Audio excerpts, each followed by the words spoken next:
Good morning, dear souls. So wonderful to be together, to get her, to get Divine Mother's presence. So we come together to get Divine Mother's presence. And not only that, but some intuitive insight that can just take everything and give it a real good brushing, so to speak. Uh, uh, Whether it be some intuition around your relationship with the divine or your relationship with the world or your relationship with your families, but it just would just ring so true to you that you could keep it just so simple like we talked about yesterday. There's a great payoff into, as Yogananda said, that truth is so simple, but this world is so complex, right? So we want to go with that simple. And good morning, Tara. Good morning, Lynn Adams. Great to have you aboard. All aboard the Divine Express to the infinite bliss on manifest. Yes, indeed. We don't ever lose sight of the surprise. Keep our eyes on the surprise, my dears. So today we have a couple options. And I think what I'm going to do is to get your input. Let's try this morning. I have two subjects: the seven mirrors of consciousness, the seven mirrors of consciousness, which sounds so intriguing to me. The other is the courage to not follow the crowd. Ooh, the courage to not follow the crowd. And if you don't have to pick anything, I'll come up with something right now because it's a coin toss to me which one we choose. And but my first instinct was to do the mirrors of consciousness. So let's do that. We'll save the other one to mirrors, says Narayan. Mirrors. All right. I love that. I love that. Thank you. Let's go with that. I just had the same thought. We're on the same page, Narayan. But what else could there be new? No, we are on the same page, all of us. We are on the same wavelength. We are in the same glow. We are in the same light. We are in the same divinity. Everything is same, my dears. There's nothing that is different, even though it so seems to be. There's no difference. We are all exactly the same. And that same we could write books about how amazing it is, that sameness. Yeah, the opposite of, following a crowd. But we're going to the mirrors right now. Narayan wants mirrors. Let's see what we have to learn today about the mirrors, the seven mirrors of consciousness. I'm very curious. Seven mirrors of consciousness. So this starts like this. Every person you meet, because I was just done talking about we're all the same, every person you meet is holding a mirror. Everybody is holding a mirror. And I like to think of mirrors as flawless mirror myself, that when we look into the mirror, we don't see the human self, we see the flawless, beautiful, divine self, right? What I call the flawless mirror. Otherwise, if it's just the human one, it's a flawed mirror. It's a dirty mirror in some ways. So every person you meet is holding a mirror that shows what they're all about, or a mirror that shows your consciousness. Wow. A mirror that shows your consciousness, Tara. Good morning, by the way. Good morning, everyone. I love saying your names: Narayan, Marty, Lynn Adams, Lisa, and Jim. Yeah, a mirror that shows our consciousness. What a what a different way to look at things, right? This is why two people can meet the exact same person and walk away with completely different experiences because they're seeing their own consciousness in that person. Each one is different. even after I've said everybody is the same. Everybody is the same in the way that they might look at everyone as being different. Right? Anyway, one feels inspired, perhaps, and the other could be feeling threatened, right? We all know situations like that. One feels loved, the other feels rejected. One feels seen, and one feels exposed. The person may be the same because life is not showing you people. Really? Because life is not showing us people. There's people all around me. Most humans spend their lives trying to understand others. Most humans spend their lives trying to understand others. Good luck. Good luck. We can hardly understand ourselves, right? And very few people realize the deeper invitation is to understand what others awaken within themselves. The deeper invitation is to understand what awakens when I'm with this person in me, or I meet this stranger. What awakens in me? What do I become? What am I seeing? In the mirror of that person, that is my stuff. That is my stuff. If you realize the deeper invitation is to understand what others awaken within us. Wow, what an interesting concept, because we just go about life and life is similar every day and we go our merry way and all that kind of stuff. But rarely do we think that everything is a mirror that's showing us really where we're at. Do you imagine if you were always in that energy of love or that energy of understanding of really wearing your brother and sister's moccasins before you even meet them, that you're going to feel into them. You're going to know that we all are going through a very tough time. We all have our challenges, right? So what what awakens in you now is the bottom line. What awakens in you? Even when you think something, is a mirror. Whatever's going on in your consciousness is this mirror, quite frankly. He says there's 7 of them. We're just working on the introduction. Every interaction, this goes on to say, is feedback. Is feedback. If you want to be in a school of life and really know it's a school of life, we just showed up for another day in the school of life, my dears. Every interaction is feedback. We learn something from everyone. Every interaction, we learn something.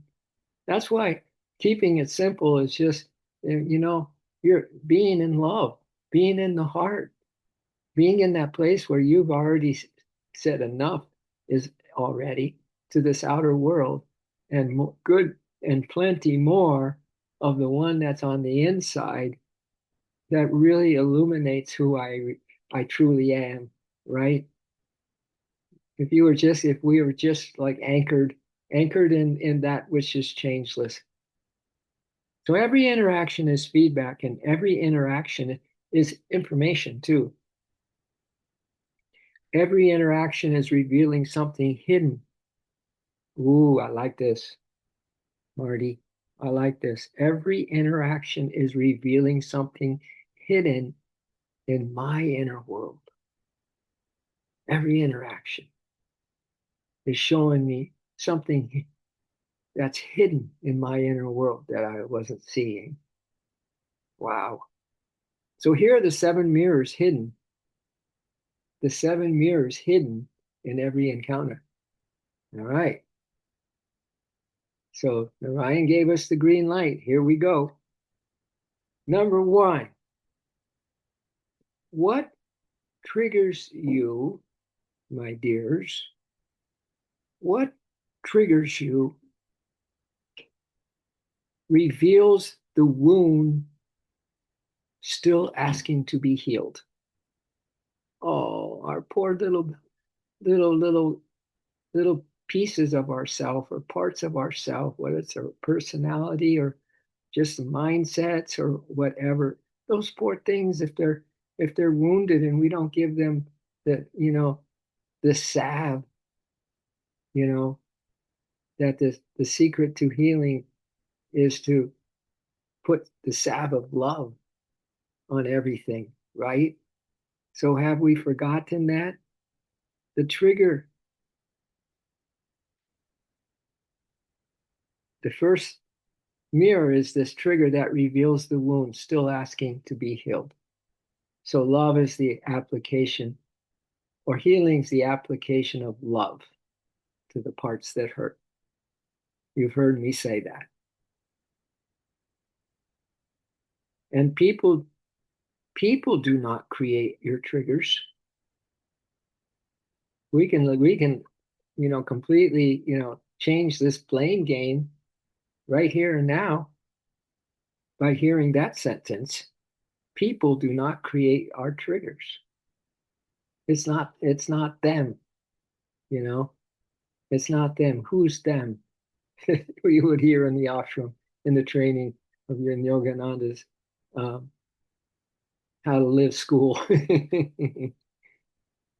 is that we would realize when we start talking about other people that and who are they really? Who are they? Right? Now we can say, it's me, sir, it's me. So people do not create your triggers. They just activate them. They just activate them. That's a good word, right? We get activated by, certain people, certain personalities, certain situations. And it's nice to know that we can, just by being in the school today, knowing that what triggers us reveals the wound still asking to be healed. Wow.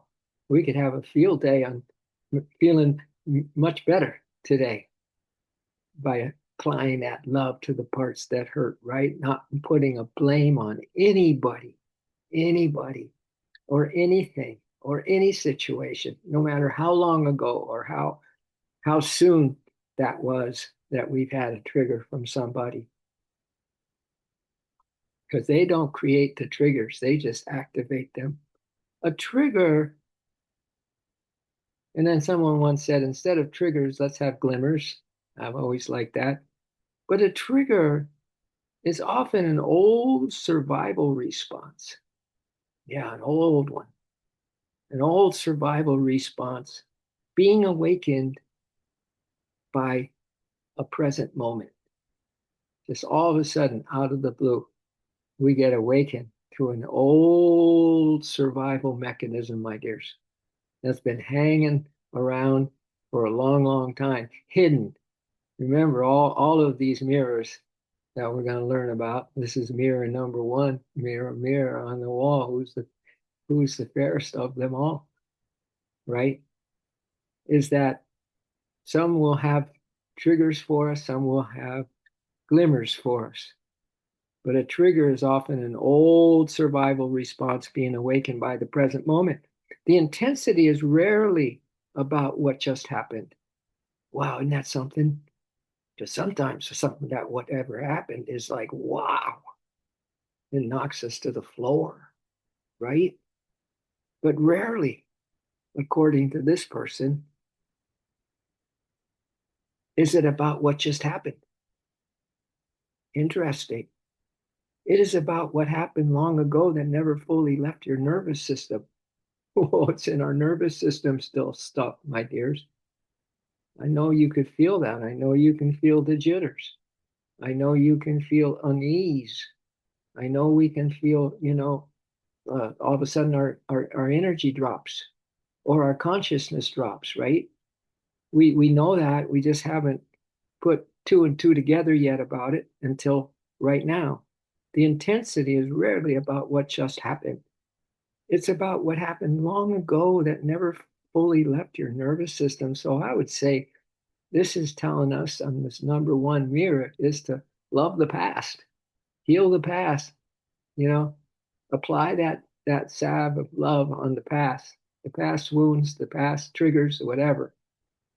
But the whole past, just the whole past, just this love barrage we can send into our past. Everything, everyone in it, all the triggers, all the glimmers too, right? The wound, the wound speaks. These wounds that we still have, these open wounds that are hidden, they speak. And how do they speak? How do they speak? Through the reaction, through our reaction. Ooh, through our reaction, it's just like, wow, right in our face. It's how we react, right? Or some, Trisha, my wife, likes to say overact, react or overact in this drama of life, right?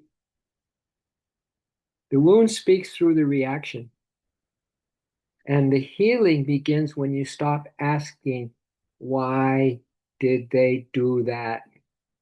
And start asking, why did this affect me so deeply?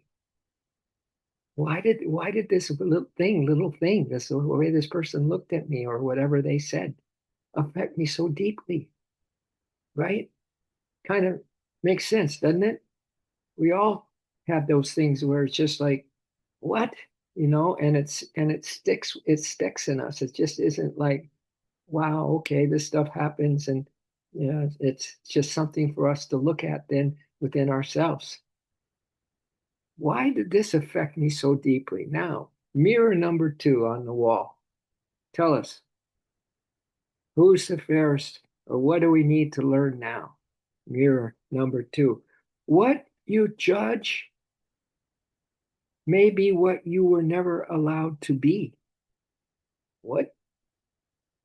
What you judge may be what you were never allowed to be, because maybe a little jealousy creeps in on this mirror, or we don't know that we have jealousy, or wishing that we were something else or somebody else, and so on.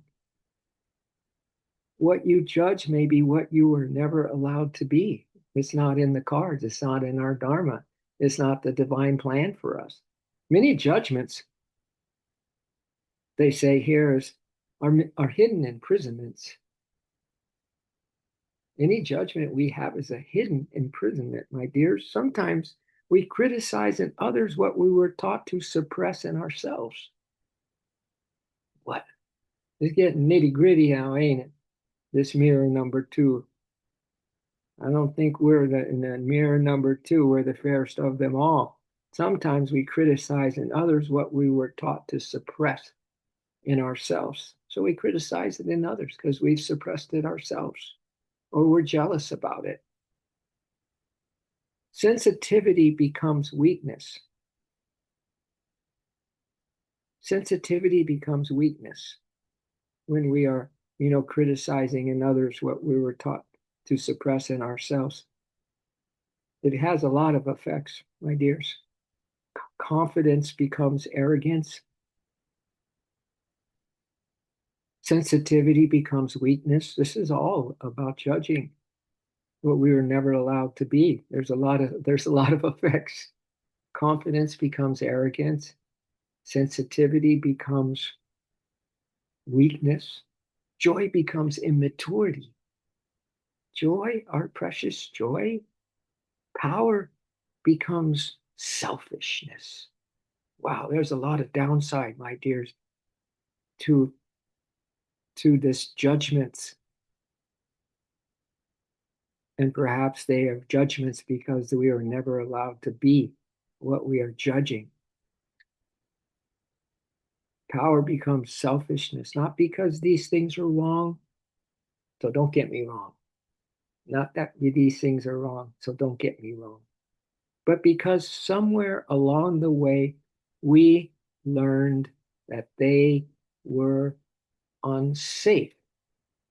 Perhaps, right? We're all different. Probably we're all in the same boat here. Somewhere along the way, we learned they were unsafe. So often, the people who irritate us most are standing in a freedom we have not yet claimed. Ooh, the people who irritate us the most are standing in a freedom we have not yet claimed. There's a lot of introspection here, my dears, but just like a water off a duck's back. We just let we are souls. We are untouched by anything that can be said, done, or we hear about. It doesn't phase us. It says we're souls. We're God's stuff off our soul's back.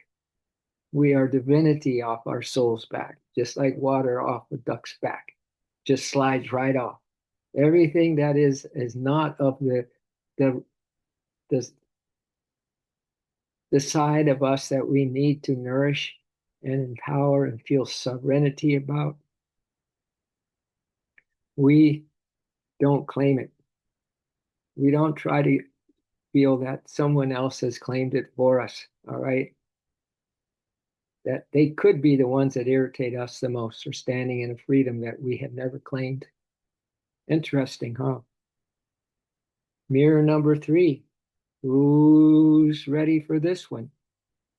What you admire is a message from your future self. Look at that. Hey, that. I like that, Marty. What you admire, you truly respect. Let's put it that way, because that's much needed in our world. Respect is really important right now in our world, right? So if we admire, if we see the good in others, if we see some, good behavior, or just a feeling that this person is legit, or just authentic, or whatever, or there's just their crazy self, that what we admire is a message from our future self. If you admire it, that's your future self talking in this mirror number through. See, admiration is not accidental. Admiration is recognition, right? So we have our gurus, right? We have Anandamoyi Ma, right? We have Divine Mother, right? Now, do you admire those? Do you admire the deities? Do you admire, a Mahatma Gandhi or a Mother Teresa? That's your future. Wow, if you could bring that down to the thing you admire the most, you know, so that we can mirror that, so to speak, right? Someone who's just always just in the right place at the right time, saying the right stuff, right? They're just always kind of gentle. They're always kind of in tune with what's going on, and it's uncanny almost. It's just you just enjoy their company, right? So admiration is not accidental at all. It's recognition. Something inside you sees a quality that already exists within your own potential. Whoa. If you like Yogananda's qualities, if you like, Mahatma Gandhi's qualities, or like I said, Mother Teresa's qualities, and guess what? They exist within your own potential. They're your future, my dears. Isn't that cool? Isn't that cool? The ones that you really admire. Now you might pick a movie star or something, that's fine. But just let it stay on the road of evolving you, of improving you, right? Doesn't matter who it is, what they're doing, or if they're famous or not. We will still see inside us a quality that already exists within our own potential. And here we go, the courage, the wisdom. Wow, can you imagine admiring these qualities, my dears? Courage. In fact, what a great day today this can possibly be, Tara, that we just see these qualities in others, because there are potentials, whether they're still wounds from the past or they're, messages from the future. It's still us. It's still us. We always are in charge of us. It's called sovereignty, that we have sovereign power over ourselves, right? So something inside sees a quality that already exists within our own potential, like the courage, the wisdom, The creativity. Oh, I love creativity. The authenticity. You are not seeing something separate from yourself. These are all beautiful qualities. You are seeing a possibility waiting for permission. What inspires you is often trying to emerge through you. Wow. What inspires you is often trying to emerge through you. I think this is so beautiful. That's mirror number 3. Mirror number 4. There's 7? I wonder if we're going to get through this.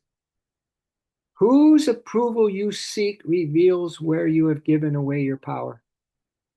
Ah, if you go to mommy, do you still go to mommy? Do you still go to daddy? I know where I go, to Hopi and Happy. Yeah, you go to my pooches. They understand me completely. They look at me and I go, oh, somebody loves me. Yeah. So whose approval you seek reveals where you have given away your power. Notice who makes you nervous, who you over explain yourself to, who you desperately want to understand you, who you silently hope will validate your worth. These people often reveal the places where your self worth is still outsourced. We've given it away. We've given it away. These people often reveal the places where your self-worth is still outsourced. True freedom begins when your value no longer depends on someone else's agreement. All right? Now we're powered up by the spirit itself, by the divine consciousness itself. We're powered up. And I often say, and we're operated by Divine Mother's amazing grace. That's pretty good combo, right? Powered by spirit and and operated by Divine Mother's amazing grace. That's a great combo. Mirror number 5. Pressure reveals the identity you hide behind. Pressure. You feel pressure? Reveals the identity you hide behind.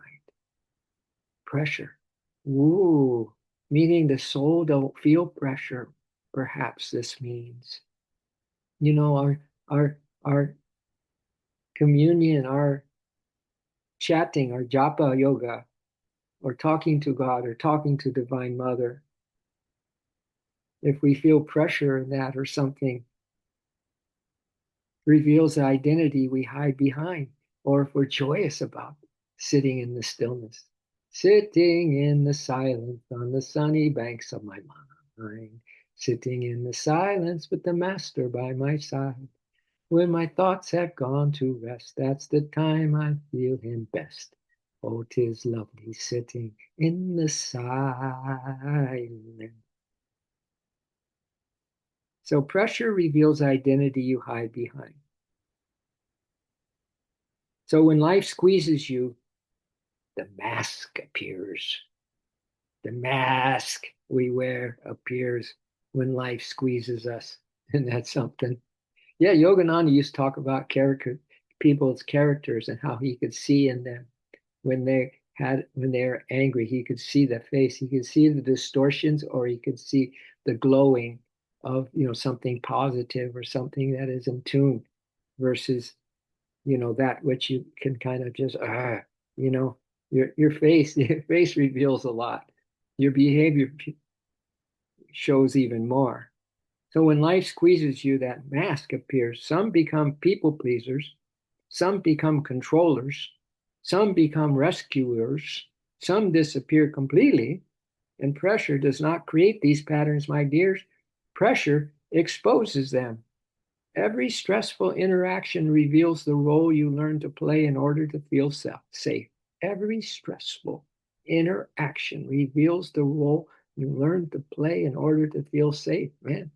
But we just read that whole list of courage, all those beautiful things, wisdom, creativity, authenticity, are not seeing separate from yourself. So there's so many beautiful things that are within us, that don't fall into these places where the mirror is is giving us the flawed response versus the flawless response, right?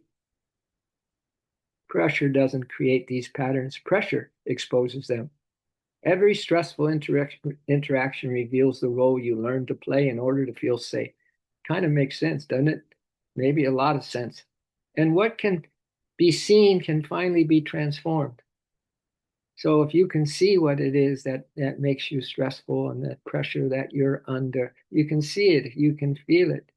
Now you have a chance to transform it. Mirror 6, we're rolling along. We're almost there, my dear. Repeating relationship patterns reveal the story you still believe. Ooh, ooh.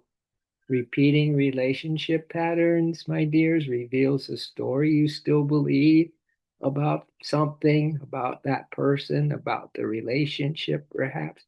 If the same lesson keeps showing up wearing different faces, it is not bad luck, it is curriculum. The subconscious is drawn towards what feels familiar, even when familiar hurts, even when familiar drains, even when familiar breaks the heart. Until awareness arrives, the past keeps disguising itself as destiny. The pattern repeats until the lesson becomes conscious. So the same lesson is going to show up over and over and over again in different ways, different shapes, sizes, perhaps, my dears. The same pattern is going to repeat until the lesson becomes conscious. And we're in the flawless mirror where we learn the lesson. Oh, yeah, I get it. We're fast to kind of see those deficiencies that we still might be carrying around or are hidden within us, right? The more awareness that arrives, the less deficiencies that we see. All right, it even rhymes. Until awareness arrives, the past keeps disguising itself as destiny. The pattern repeats until the lesson becomes conscious. And finally, my dears, thank you for listening to this. Mirror number 7. What's it going to say? The people who feel safe show you what healing feels like. Oh, oh, do you feel just so safe around some people, my dears? Can we feel safe within ourselves, right? Because if you feel safe with some, or you feel safe within yourself, then you know what healing feels like, feeling safe. So this comes down to that. It's all we need to remember. How can we feel safe? How can we feel completely loved? How can we feel completely respected? Right? It's by taking those things, if they pop up in the flawed mirror, get on it. We want a flawless mirror that shows us that we are all these wonderful things. So that would be the safest place to live and the safest way to live, wouldn't it? Wouldn't it? If you were sovereign, controller, so to speak, or leader of yourself, that you just are so super aware. Wow, Lisa, this is why it's called Seven Mirrors of Consciousness. Pretty good so far, right? So let me just hear what they say about the people who feel safe, show you what healing feels like. The greatest gift is not intensity, it is safety. The greatest gift is safety, Narayan Ji. Around safe people, your body relaxes. You do not perform, you do not shrink, you do not brace for impact. You simply exist. And in that space, something profound happens. You remember who you are without survival mode. Peace is not boredom. Peace is what the nervous system feels like when it is no longer expects danger. Peace, oh, the definition this is for peace is what the nervous system feels like when it no longer expects danger. Wow. The highest teaching.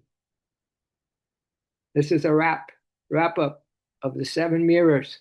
The highest teaching, every interaction is a classroom. Every person is a messenger. Oh, these need to be written out. Every reaction is a clue. This is well done. Life is not sending people into your path to punish you. Oh, really? What? Or to piss me off, whatever. Life is sending mirrors, my dears, to awaken you. The goal is not to control the world. If you control yourself, you control the world. The goal is not to control the world.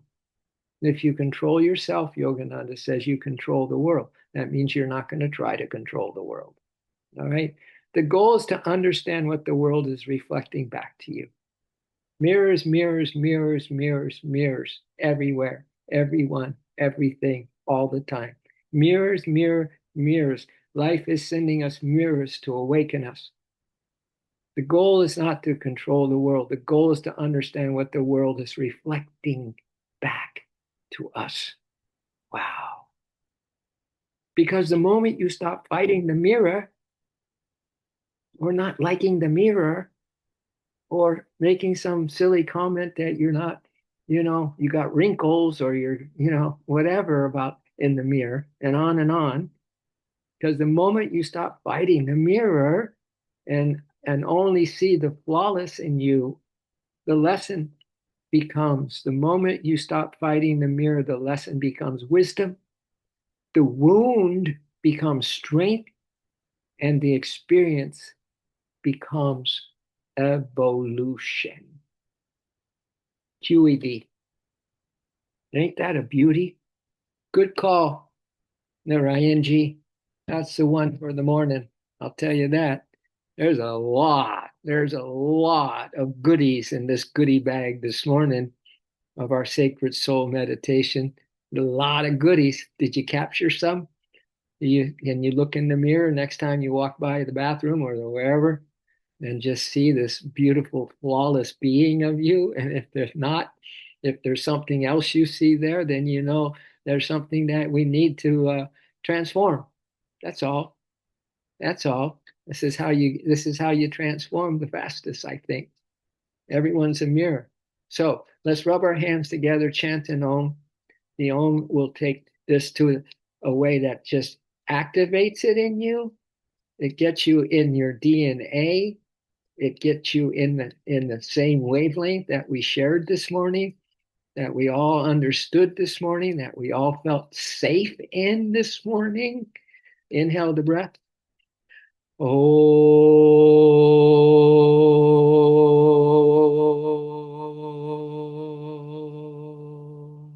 I love it. When we do these ohms, it comes up playing music now. You better believe it. It's the music of the spheres, is what it is. Let's go again, my dears, to feel safer than safe. Oh.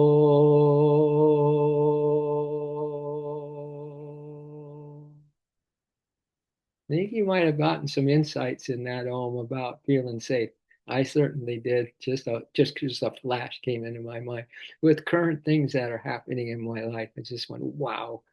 And I realized, oh, good, I'm going to feel safe about this. Then perhaps be concerned or stressed about something. Right? Something just came in. So already this is activated within us. All right, let's go. Let's get our mantra going. It always goes. This is just every time we reboot it, it gets stronger. Our love, our ability to love, right? To apply love to the parts that hurt. OMG. How perfect is that? We love, we love, we love, and we care. We have this respect, have this respect for everyone that comes in and reflects back to us things that we need to change, to upgrade in ourselves, right? So we can then just shine back. Our mirror shines back. So we shine. We love, we care, we share, my dears. Thank you so much. And Lynn Adams, great to see you again, my dear. It's very true that absence makes the heart grow fonder for sure. Absolutely. So thank you. And let's give the Lynn Adams, magic potion so we all have the safest day ever. All right. All right, my dears. Thank you so much. Thanks for coming on this love line this morning. And we'll see you again mañana. I'll see you in the mirror. All right. See you in the mirror, my loves. Thank you very much. And have a glorious rest of this day. Aho, namaste, Hare Krishna, Hare Bo. Praise the Lord. All right. Love you. Bye, Marty. Have a good one. I know you will. You're smiling ear to ear, my dear. Ear to ear, my dear. Yeah, love it. So smile ear to ear, my dears. So will I.